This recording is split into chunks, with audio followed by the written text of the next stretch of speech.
All right, we're on day 2 of probabilities. We're going to look at tree diagrams. And tree diagrams can be very valuable. In our first situation, we have a coin that we're going to flip. Now this says day 2. Today is day 2. We're going to flip a coin. List the sample space. Now we list sample space before with a Venn diagram. Today we're going to use a tree diagram. And probabilities of each outcome. So this just says you flip a coin. Well, if you flip a coin, you have two choices. That coin could be a head. That coin could turn out being a tail. So what is the chance that you get a head? Well, there are two choices total. So the probability that you get a head is 1 out of 2. The probability that you get a tail is a 1 out of 2. We just took a tree diagram and we made it a probability diagram. If you follow along this path, we could say that the probability that you get a head is 1 out of 2. If you follow this path, we would say the probability that you get a tail is 1 out of 2. Now if I add these probabilities together, I should get 1, all the possible outcomes. Something I hadn't mentioned before, and boy, should I have. Anytime you're trying to find the probability of any event, the most it can be is 1, and the smallest it can be is 0. If it's impossible to happen, the probability is 0. For example, what's the chance that you flip a coin and you get a zebra? Well, the answer is 0, because there's not zebras on coins. The most you can get to 1. What's the chance you flip a coin and you get a head or a tail? Well, that's 1, because the answer is either a head or a tail. So this is important. Should have mentioned on day 1. I didn't, and I apologize. Coinage 2, the sequel. You flip a coin twice. List the sample space and probabilities of each outcome. Let's also discuss the difference between independent and dependent. These are completely different things. Independent means that one event has no impact on another. Dependent means one event has an impact on the other. For example, if I flip a coin, and let's say that it lands up a head, and I flip that coin again, does the fact that it landed a head the first time affect the outcome the second time? The answer is no. Flipping a coin a certain number of times, these are independent events. I'm going to be marking things from here on out, whether they're independent or dependent. So if, say, we flip the coin and we get a head, if we flip it again, the second time, we could get a head or we could get a tail. If we flip a coin the first time, we get a tail. We flip it a second time, we could get a head or we could get a tail. So this tree diagram represents the sample space. We could get 2 heads, a head then a tail. We get a tail then a head, or a tail then a tail. If we go ahead and make this a probability diagram, chances of us getting a head initially are 1/2. Chances of you getting a tail are also 1/2. Once this coin flip is over, and we're just looking at this here, chances of getting a head is 1 out of 2. Chances of getting a tail is 1 out of 2. Once you know you've gotten a tail, and you want to know what's the chances that your next flip is a head, it's 1 out of 2 and 1 out of 2. If we want to know the probability of getting a head followed by a head, we follow the path. 1/2 times 1/2, and that gives us 1/4. When you follow these branches, you are to multiply the numbers together. What's the probability that we get a head the first time and a tail the second time? 1/2 times 1/2 is 1/4. What's the probability that we get a tail the first time and a head the second time? Tail followed by a head, it's also 1/4. And then lastly, a tail followed by a tail. Multiply those together. When you multiply two fractions, you multiply the tops and bottoms together, we get 1/4.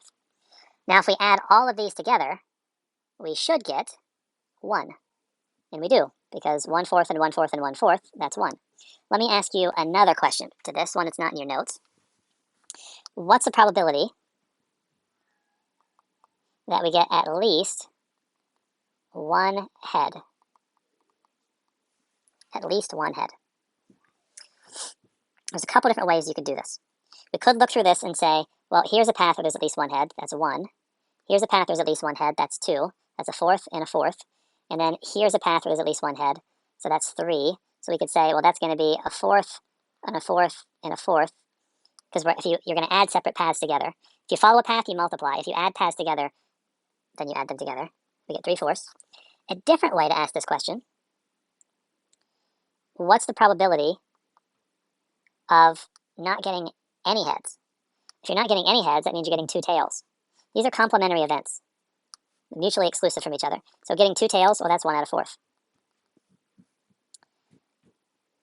And a different way to ask that question is saying, what's the probability of it getting at least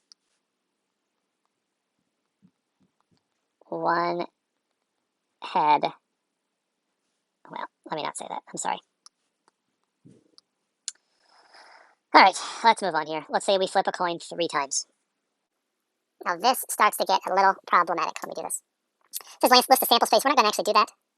We're going to list part of it, and hopefully you can see why here. If we flip one coin, we can get a head or a tail. If we flip a second coin, we can get a head or a tail. Flip a third coin, we can get a head or a tail.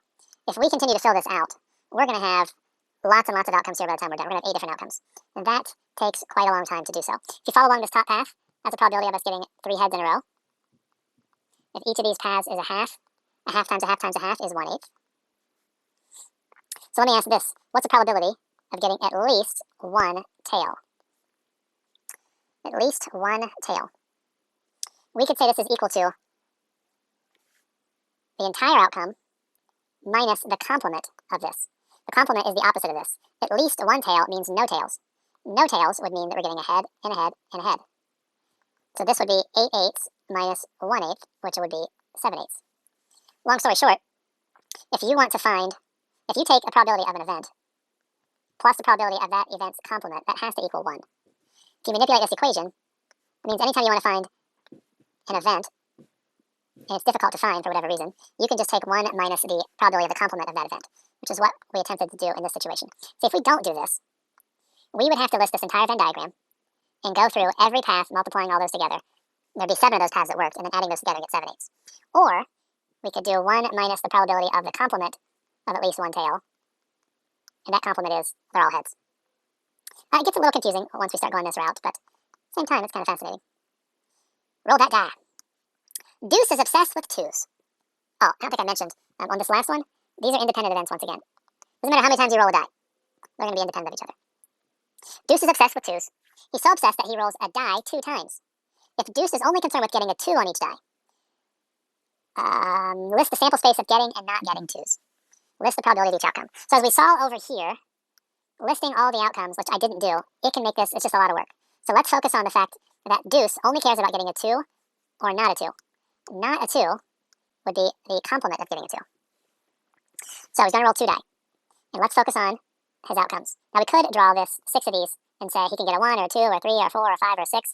We don't need to do that for this problem because he only cares, does he get a 2 or does he get the complement of a 2, which is not a 2. What's the chances that he gets a 2? Well, there's 6 sides on the die. There's only 1 2. What's the chances he doesn't get a 2? Well, there is a 1 and a 3 and a 4 and a 5 and a 6. That's 1, 2, 3, 4, 5 numbers out of 6. So he has 5/6 of a chance of not getting a 2. If he then rolls this die again, well, first of all, does him rolling a die a second time, is it influenced by him rolling a die the first time? Absolutely not. These are independent events once again.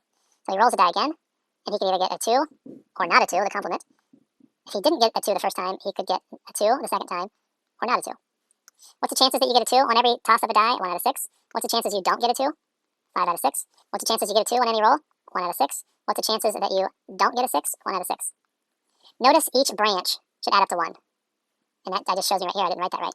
I don't know what I said, but I meant to write 5 and say 5 out of 6. Adds to 1, adds to 1, adds to 1. So list the sample space and find the probability of each outcome. So what's the probability that we get a 2 followed by a 2? That's 1 out of 6 times 1 out of 6, which is 1 out of 36. Not bloody likely. What's the chance that we get a 2 and then not a 2? Not a 2 means a complement of 2. So 1 out of 6 times 5 out of 6. That is 5 out of 36. What's the chances that we get not a 2 followed by a 2? Well, that's 5 out of 6 times 1 out of 6. Remember, when you follow a path, you multiply the numbers together. And then finally, what's the probability that we get not a 2 and not a 2? That's 5 out of 6 times 5 out of 6. I wrote just a little bit too big. And I wrote a little bit too big. It's 25 out of 36. Now, if we add these numerators together, we should get 36. That's 6 plus 5 more is 11 plus 25 is 36. That's 36 out of 36. Covers all the possible outcomes. So I have no actual question for this. Just wanted to show you that depending on what information you're given, drawing your Venn diagram can be a lot simpler than what you might have thought originally. All right, let's check out this next one. These independent or dependent events. You flip a coin and roll a die. Those are independent once again. Every example we've had has been independent. What's the probability that you flip a head and roll a composite number? So let me remind you what a composite number is. A composite number is a number that's not prime. I guess that's not true. A composite number is a number that has more than 2 factors. A prime number has 2 factors. 2 is prime, 3 is prime, 5 is prime. 1 is neither, only has 1 factor. So this is referring to a 4 or a 6. The only composite numbers between 1 and 6 are 4 and 6.